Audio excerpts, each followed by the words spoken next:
What's up, everybody? It's Big John. There's been a lot of blame game for people for pressing, cleaning comic books, action figures, so on and so forth, on the how they become so brittle: plastics, rubbers, vinyl, paper, so on and so forth. I've tried to put it in my videos and state many times how I apply the peroxide mix in which I use, and a lot of people are using. What you have to do really for peroxide, especially any peroxide mix, is you have to stop the burn. And how you do that is with distilled water. So if I add a coat of this onto a book, I'm going to stop the burn by taking off the excess and then immediately rubbing the cover with distilled water, which stops the burn. And then I put it under UV light. And hence my paper doesn't get brittle. It maintains its white and it's bright, but it doesn't get brittle. At least in my experiences, it doesn't. But I've been doing this for years, so I pretty much have it down pat. Other thing is, the one thing I'm really tired of is dry cleaning versus wet cleaning. You got people that don't wet clean because, quite frankly, you're fucking scared. If you're afraid of what you're doing, then stop doing it. Wet cleaning compared to dry cleaning, you're not going to get everything off the book. It's a stated and natural fact. Foxing especially. Dry cleaning, even putting it under UV light, drying, doing 5, 10 times, you're not going to get the deep foxing out without some kind of moisture or liquid treatment. So there is no debate between what is better, dry cleaning or wet cleaning. It's all based on personal preference. Me personally, I think those who only dry clean are basically just afraid of wet cleaning, because wet cleaning takes a bigger set of balls to pull off, and it takes years of practice. Dry cleaning, any idiot can pick up an eraser and dry clean a book that has just regular dirt on it.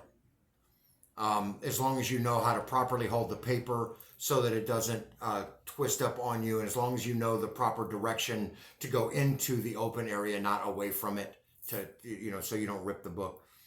As long as you have basic knowledge of dry cleaning, anyone can dry clean. You just have to practice a few times. Wet cleaning takes years of practice.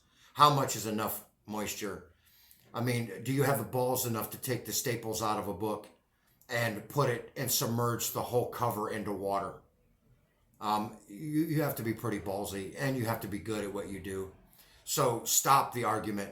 There is no argument which is better.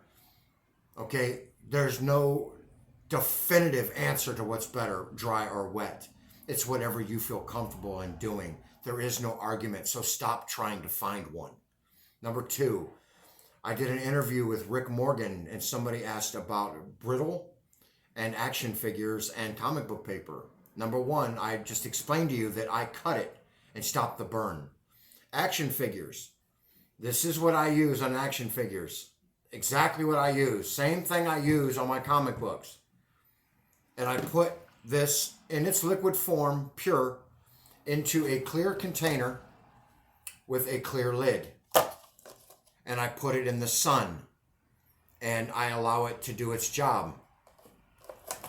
Where the sun evaporates, it drops back onto the figure. Now, people are asking about brittle, and can you go too much? Yes, you can go too much. You can go way too far. If you do a stormtrooper, for instance, the peroxide does not affect the black, which is the good thing. The problem is if you leave a stormtrooper in too long, that's why I recommend you checking it every half hour. If you leave it in too long, you'll start to turn the stormtrooper like a light raspberry color, light purple, light reddish color, because you've gone too far and you've basically pigmented the plastic or the rubber. Now, each Star Wars figure is made of different elements. You have rubber, you have vinyl, and you have plastic.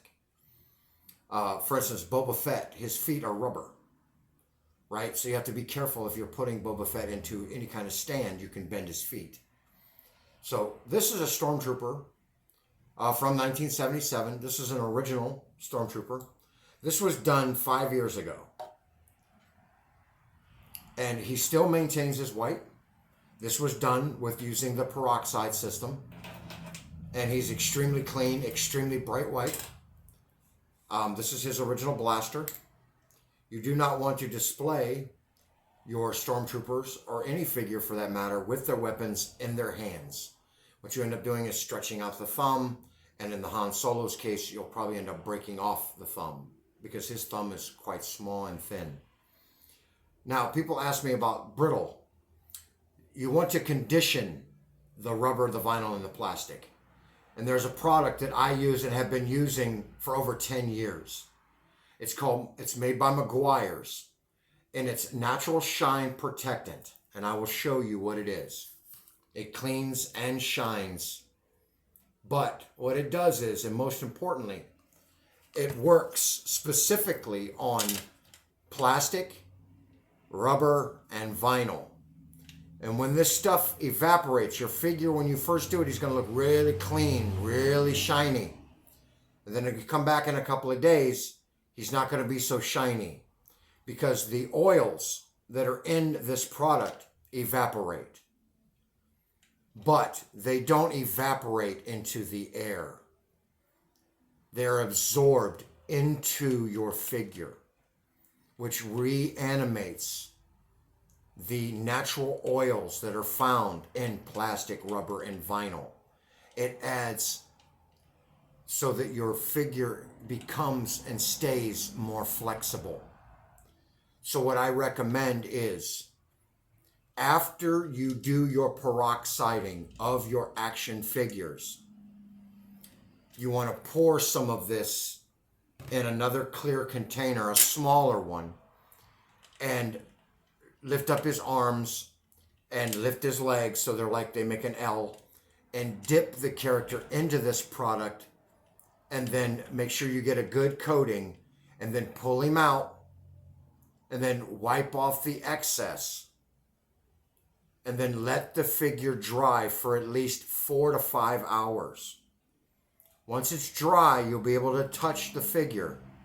Remember, wear gloves. Then leave the figure alone for a few days. Put it back in however you're showing it off. Put it back. So I apply these canisters, I set him on the holder, and I just set him back and I don't touch him. And I let him completely dry. After he's completely dry, if he fades out a little bit, where you see there's like certain parts of him that are shiny, certain parts that aren't, go ahead and spray this product on a rag, a microfiber rag, and rub it into the figure again. Set the figure down and let it dry again for a couple more hours. And you want to keep doing that until the figure maintains a very even glow, a very even shine to it. That means that the rubber, the vinyl, and the plastic have gotten all the moisture and oils that it needs. And you will notice a huge difference when you go and you bend your figure's arm. It's not supposed to bend. You're going to see it flex. You're not going to hear a snap when it breaks. Okay, so there are ways to get away from being brittle. The problem is people are using other people's ideas on things and how to do it. You got to learn. You got to do trial and error yourself. You have to find something that's going to work for you and that you're comfortable with. Remember, opinions are like assholes. Everyone's got one. So do yourself a favor. Go to your nearest shelf, get a can of Shut the Hell Up, do your own due diligence, come up with your own way to learn how to get patience, and do it. Stop blaming others because you failed to trial and error yourself. You wanted someone else to do the work for you. Well, guess what? I'm sorry. Shit doesn't work like that. For the Comic Book Underground, just giving you a little bit more truth. I am Big John, and I'm out.